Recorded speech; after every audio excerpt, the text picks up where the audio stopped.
Pantang takluk lawan bandar narkoba. Perang melawan peredaran dan penyalahgunaan narkoba ialah ikhtiar tidak henti dalam menaklukkan salah satu kejahatan luar biasa. Kita tak boleh lelah, apalagi kalah, kendati mendapat perlawanan dari pengedar hingga bandar. Bandar narkoba semakin brutal. Mereka nekat melakukan perlawanan terbuka terhadap aparat keamanan. Bahkan, mafia narkoba tidak lagi segan-segan menembak aparat kepolisian. Penembakan aparat kepolisian di Jakarta dan sejumlah kota lainnya pada pekan lalu oleh mafia narkoba membuat kita sedih, bercampur geram. Akan tetapi, berlama-lama larut dalam kesedihan dan kegeraman tak membawa guna. Kita harus bangkit dan bahu-membahu melawan bandar narkoba dan siapapun yang membackinginya. Negara tidak boleh tunduk, apalagi takluk kepada mafia narkoba. Tugas utama negara ialah melindungi segenap tumpah darah Indonesia dari segala pengaruh narkoba. Cara melindunginya ialah tiada henti memerangi mafia narkoba. Perang terhadap mafia narkoba bukan hanya tugas Badan Narkotika Nasional atau BNN, bukan pula tugas aparat kepolisian semata. Keterlibatan aktif masyarakat menjadi penting. Bukankah dalam Undang-Undang tentang narkotika diatur peran serta masyarakat? Itu artinya perang melawan narkoba membutuhkan kepedulian dan peran serta segenap bangsa. Sadar atau tidak sadar, sudah lama sesungguhnya negara ini memasuki fase darurat narkoba. Disebut fase darurat narkoba karena sedikitnya 4 juta orang menjadi korban kejahatan narkoba setiap tahun.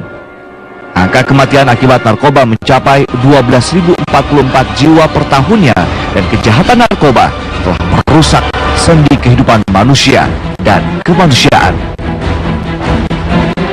Meski selama ini BNN dan aparat kepolisian sudah pontang-panting memerangi narkoba, sindikat pengedar narkoba ternyata memiliki kecerdikan luar biasa dalam bertindak. Bahkan dalam sejumlah kasus ditemukan jejak aparat yang menjadi backing. Memerangi kejahatan narkoba tidak bisa lagi dengan cara biasa-biasa saja. Harus dilakukan dengan cara luar biasa seperti melibatkan tentara. Dalam perspektif itulah kita menyambut baik langkah terobosan BNN yang menggandeng TNI untuk menangkap para pengedar narkoba, terutama bandar kakap, termasuk aparat pelindung mereka. Jauh lebih penting lagi, setelah bandar narkoba ditangkap, ialah proses hukum yang membawa efek jera. Terkait dengan proses hukum itu, kita ingatkan agar para jaksa penuntut dan hakim menebalkan integritas yang tinggi. Integritas perlu digarisbawahi karena para bandar narkoba memiliki uang yang berlimpah untuk menyuap aparat penegak hukum. Hanya integritas itulah yang bisa membagari hati nurani aparat penegak hukum untuk tidak tergoda disuap, apalagi tergoda melakukan transaksi pasal demi membebaskan bandar narkoba dari jeratan hukum. Bandar narkoba, kalau memang terbukti bersalah dalam proses peradilan, harus dituntut dan dijatuhi hukuman mati.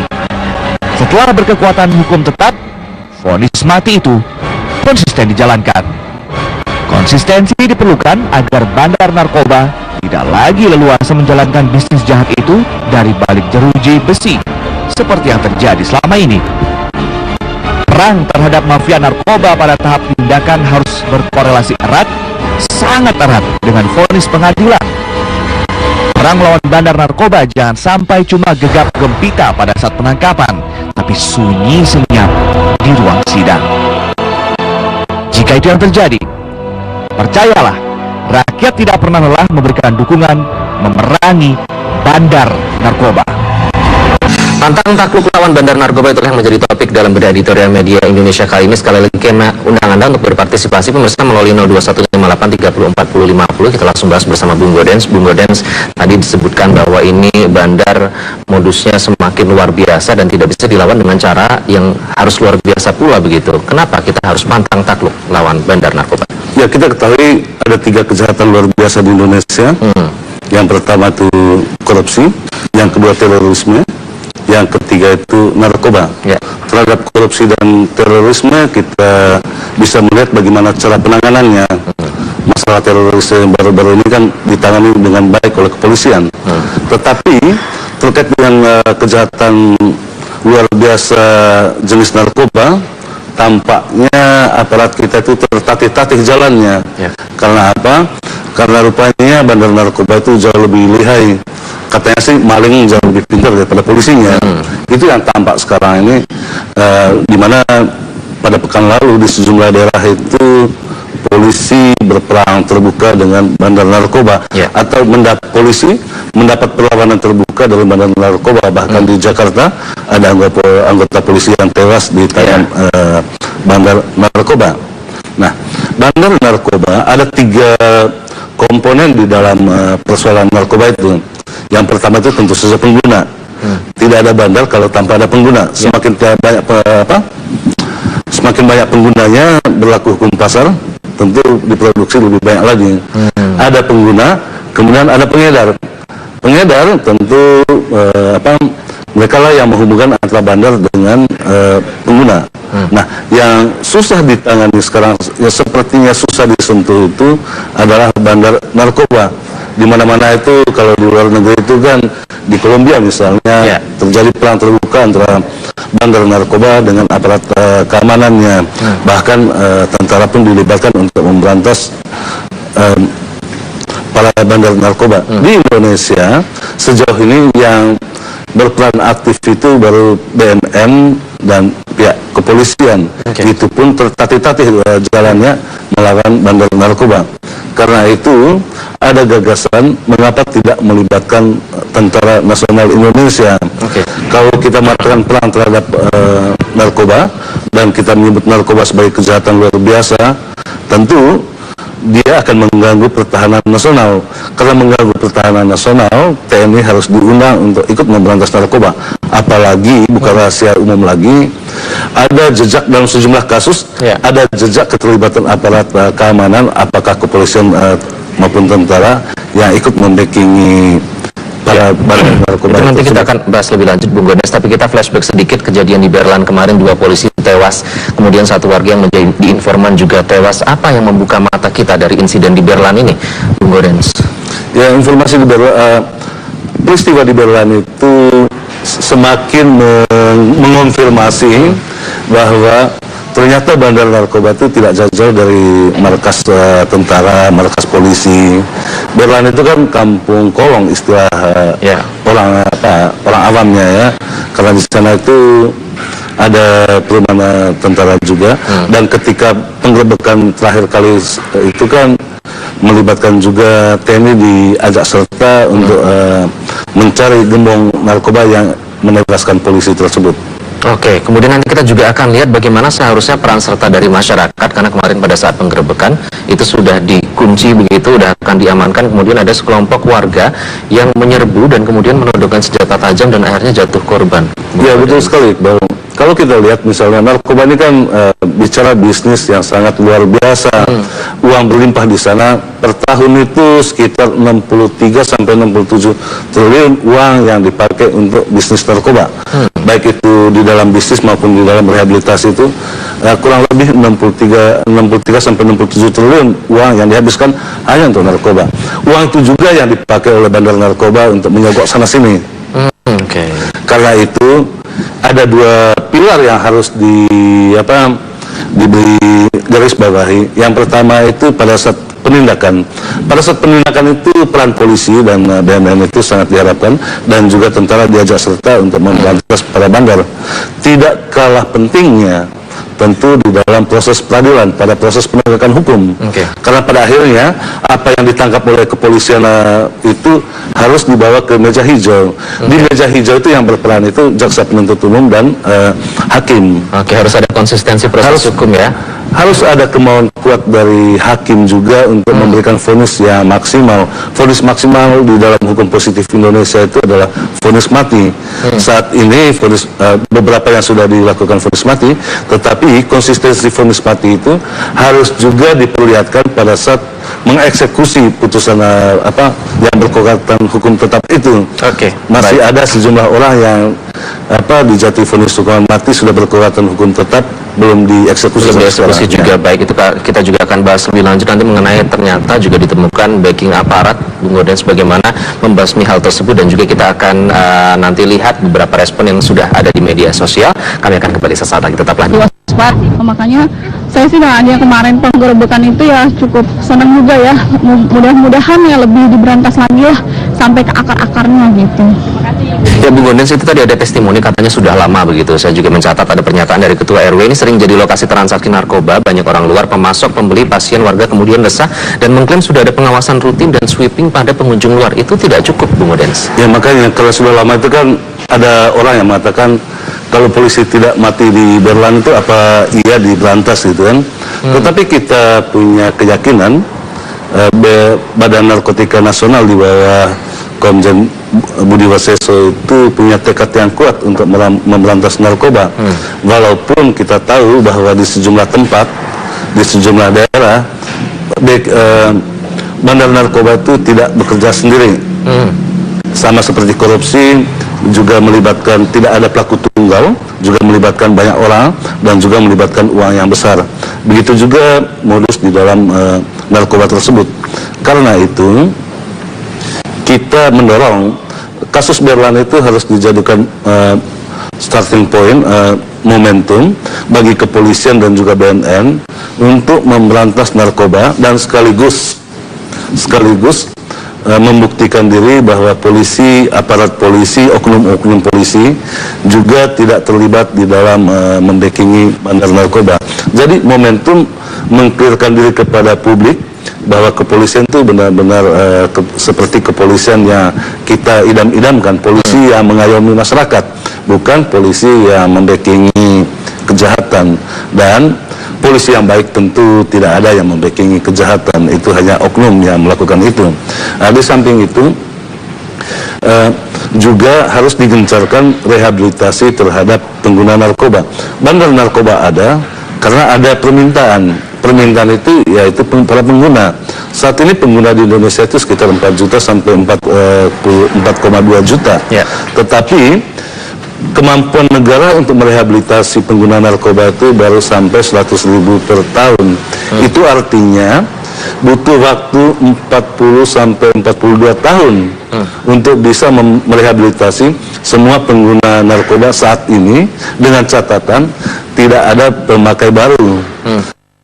Kalau kita pakai baru, totalnya 4 juta sampai 4,2 juta, kemampuan negara hanya 100.000 per tahun, artinya butuh 40 tahun bagi negara ini untuk membebaskan diri atau untuk bisa merehabilitasi para korban narkoba tersebut, para pemakai. Nah, tentu kalau para pemakai itu disadarkan, kalau menurut undang-undang itu kan jelas ya, pemakai itu harus direhabilitasi. Tetapi oleh keluarganya maupun dengan diri sendiri harus melaporkan diri kepada negara, mengakui bahwa dia itu pecandu narkoba supaya bisa direhabilitasi. Mereka yang tertangkap tangan mestinya juga diarahkan untuk direhabilitasi. Namun tempat-tempat rehabilitasi yang ada di Indonesia itu sangat-sangat minim, baru mulai dibangun saat ini. Tahun ini, kalau tahun lalu itu 100.000 per tahun, tahun ini diharapkan menjadi 18.000 per tahun. Sangat tidak sebanding ya Bung Gondens. Sangat tidak 4 juta sampai 4.200.000 ini angka yang cukup mengejutkan. Apakah ini juga mengejutkan para pengguna media sosial? Kita akan langsung lihat Bung Gondens, ini sudah ada beberapa yang bersuara di media sosial terkait dengan narkoba di Indonesia. Jangan khawatir, beri semangat pada aparat penegak hukum agar lebih serius untuk menindak para penjual dan pemakai narkoba. Jangan khawatir katanya Bang, ini ada dukungan ya dari masyarakat yang mungkin resah juga. Tembak aja tuh bandar, untuk bandar narkoba, teroris dan koruptor, polisi lebih buas, lebih baik. Tembak aja Pak, jangan malu-malu. Ini ekspresi kegeraman yang Bung Gondens. Iya, kegeraman yang luar biasa ya. Sebenarnya yang wajib kena hukuman mati teroris, koruptor dan bandar narkoba. Ayo DPR dan pemerintah buat undang-undang. Artinya ini sebenarnya bisa melalui jalur parlemen juga, undang-undangnya di revisi. Ya, filosofisnya kan gini, kalau kejahatan narkoba itu membunuh satu generasi, kalau teroris itu yang dibunuh hanya tidak sampai satu generasi, korupsi juga itu merugikan satu generasi. Mestinya dibandingkan terorisme, kejahatan narkoba itu harus jauh lebih gencar lagi diberantas gitu, karena akibatnya itu berdampak pada satu generasi. Oke, ini juga yang kemarin sempat ditemukan Bang Gondens, bagi masyarakat jangan sembunyikan bandar narkoba di kampung Anda, segera lapor polisi. Itu dia bang. Ya, supaya bisa lapor kepada polisi, tentu polisi juga akuntabel, patut dipercaya, sehingga rakyat itu juga itu dengan sukarela untuk melapor. Nah, di dalam undang-undang narkoba itu kan ada yang disebut peran serta masyarakat di bab terakhirnya itu. Di sana itu masyarakat punya kewajiban dan juga punya hak untuk melaporkan kepada aparat tentang situasi di daerahnya, untuk melaporkan siapa yang menggunakan narkoba, siapa pengedarnya.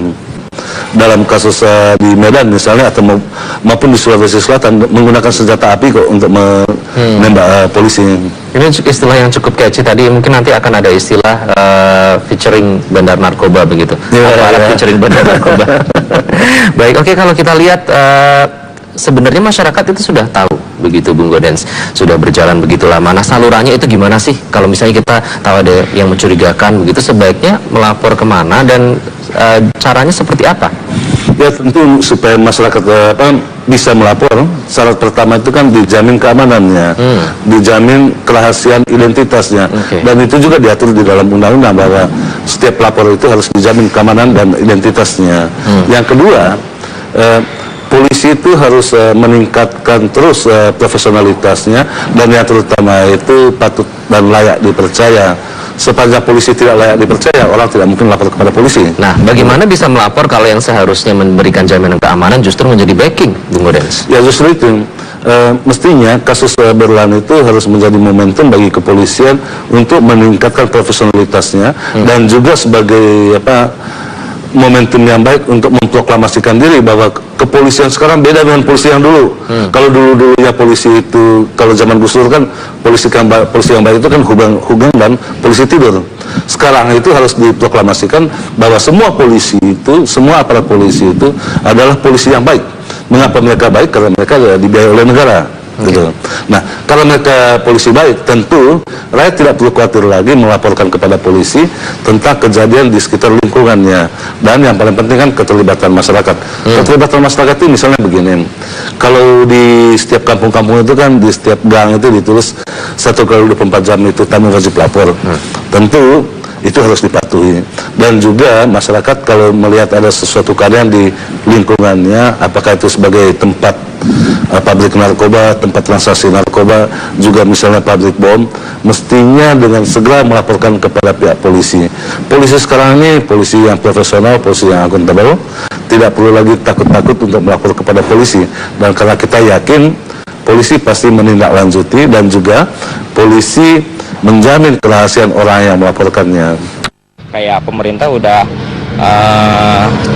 cepat tanggap gitu. Cuman yang saya lihat sih mungkin yang ditangkap mungkin hanya si pengguna-penggunanya. Kalau menurut saya itu kurang efektif gitu. Ya, saya sebagai masyarakat Indonesia ya sangat mendukung buat usaha pemerintah buat memberantas narkoba, karena pasti ya Indonesia itu bakal maju kalau misalnya pengguna-pengguna narkoba dan penyebarnya itu harus segera diberantas. Saya mendukung banget gitu dengan adanya pemerintah fokus ke narkoba gitu. Soalnya kan narkoba itu kan penyakit lah gitu. Ya, jangan hanya penggunanya tapi juga bandarnya yang semakin cerdik, Bung Gaudens. Ya, yang bandar itu udah banyak sebetulnya yang ditangkap juga. Ada yang dibawa ke Nusa Kambangan, namanya Freddy misalnya. Tetapi di dalam sudah divonis mati tapi belum dieksekusi. Dari balik penjara justru mengendalikan bisnis narkoba itu sampai ke India. Bayangkan, mengendalikan bisnis narkoba itu dari dalam penjara lintas negara. Ini kan sesuatu yang luar biasa di Indonesia ini. Nah, hal-hal seperti ini yang harus dibenahi. Tadi saya katakan di awal, tidak hanya gegap gempita di dalam tindakan bagaimana membasmi, menangkap para bandar narkoba. Tidak kalah pentingnya itu adalah proses penegakan hukumnya. Karena memang hukum kita itu belum belum memberikan efek jerah. Semakin Pengadilan Negeri Tangerang itu paling dikenal, paling ditakuti oleh bandar narkoba karena sering menjatuhkan hukuman mati. Tetapi mereka yang dihukum mati itu kan belum konsisten juga dieksekusi. Nah, ke depan baru pada pemerintahan Jokowi dalam setahun ini dilakukan eksekusi mati besar-besaran terhadap bandar narkoba, walaupun masih ada yang di dalam penjara yang belum dieksekusi. Jadi sejak merdeka ini baru sekarang ini ya ditegakkan hukum mati itu untuk para bandar narkoba. sudah berkekuatan hukum tetap harus segera dilaksanakan begitu ya? Ya, tidak boleh berlama-lama. Kalau berlama-lama itu kan orang itu kan masuk penjara itu gini. Di Indonesia itu sering dikatakan gini, penjara itu dianggap sebagai perguruan tinggi ya, universitas. Seorang pengguna masuk penjara itu keluarnya menjadikan apa? Dia sebagai pengedar karena berburu dia di sana. Ketika masuknya itu pengedar, keluarnya menjadi bandar. Itu yang terjadi di Indonesia. Itu artinya pembinaan terhadap narapidana juga harus menjadi bagian perhatian di dalam menyelesaikan masalah narkoba ini secara komprehensif. Tidak bisa kita menyelesaikan persoalan narkoba ini bagian per bagian, hanya bicara tentang bandar, tetapi kita harus berbicara menyeluruh, mulai dari hulu sampai hilirnya. Oke, baik. Kita akan langsung tanya ini yang berada di Batam, Bung Gaudens, ada Pak Tumbur. Selamat pagi Pak Tumbur. Pak Tumbur, apakah Anda setuju bahwa pemerintahan kali ini bisa membuat pemberantasan narkoba bisa membuat para bandar takluk? Apa yang harus dilakukan agar efektif?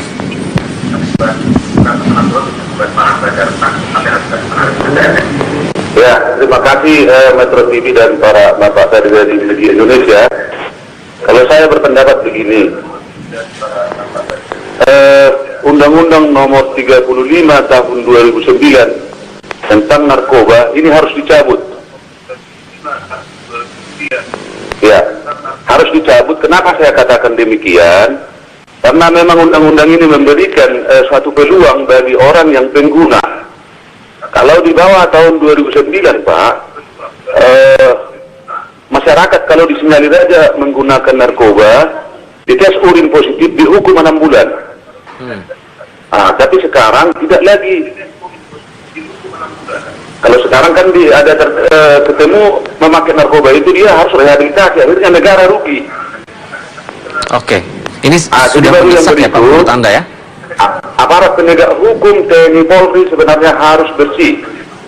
Oke.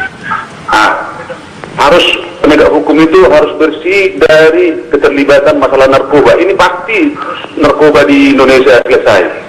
Jadi saya pikir ini yang perlu kami sampaikan kepada Jakarta, Bapak Presiden Jokowi dengan Kepala BNN mencabut Undang-Undang 35 tahun 2009. Ini peluang untuk bagi orang-orang yang untuk mengkonsumsi. Akhirnya rehabilitasi semua penuh. Pak Tumbur, saat ini menurut Anda berarti belum bersih ya Pak aparat? Belum. Karena gini Pak, belum, karena dikasih peluang orang yang memakai narkoba rehabilitasi. Hanya dia yang disafar bandarnya, dari mana dapat bandar? Oke. Saya pernah begini satu Pak, satu aja pertanyaannya begini saya pernah. Seseorang memiliki satu butir ekstasi, dites urin negatif. Nah, dites urin negatif, dia menjadi pengedar. Seseorang memiliki ekstasi satu butir, dites urin positif, dia rehabilitasi. Padahal dia sudah jelas dia pengguna. Ini perlu mungkin kepada Bapak Kepala BNN ini sangat-sangat perlu ini dikaji ulang ini Undang-Undang 35 2009. Baik Pak Tumbur, terima kasih. Kemudian Pak Wawan, selamat pagi Pak Wawan. Bagaimana menurut Anda pemberantasan bandar narkoba di Indonesia? Apakah sudah efektif?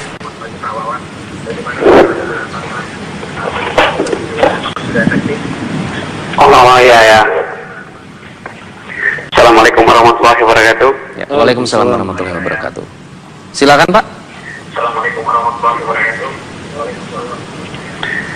Begini Pak, kalau menurut saya dari ketiga musuh kita yang terberat sekarang ini kan ada tiga. Ya, silakan langsung saja Pak.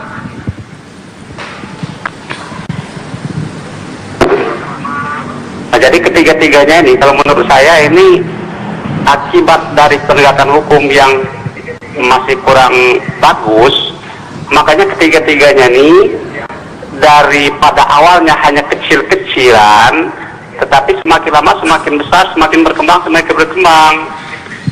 karena penegakan hukum kita yang kurang bagus. Oke, kurang bagus itu indikatornya apa Pak? bukan kita tidak mengetahui, kan bukan rahasia umum lagi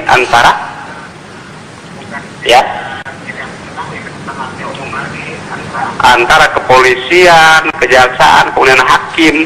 Biasanya kalau memutuskan perkara itu kan dia seolah-olah kita tahu bahwa mereka itu membentuk seperti suatu tim untuk memuluskan perjalanan mereka itu. Biasanya hakim sudah dibayar sekian. Ini kan biasanya seperti itu, Pak.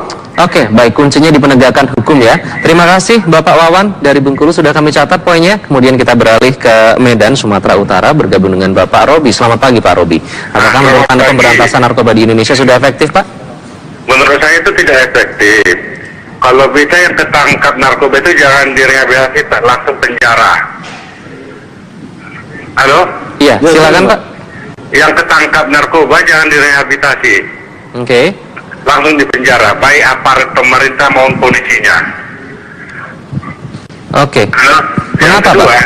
aparat polisinya harus dites urin kembali sama rumah sakit independen. Yang ketangkap dipecat.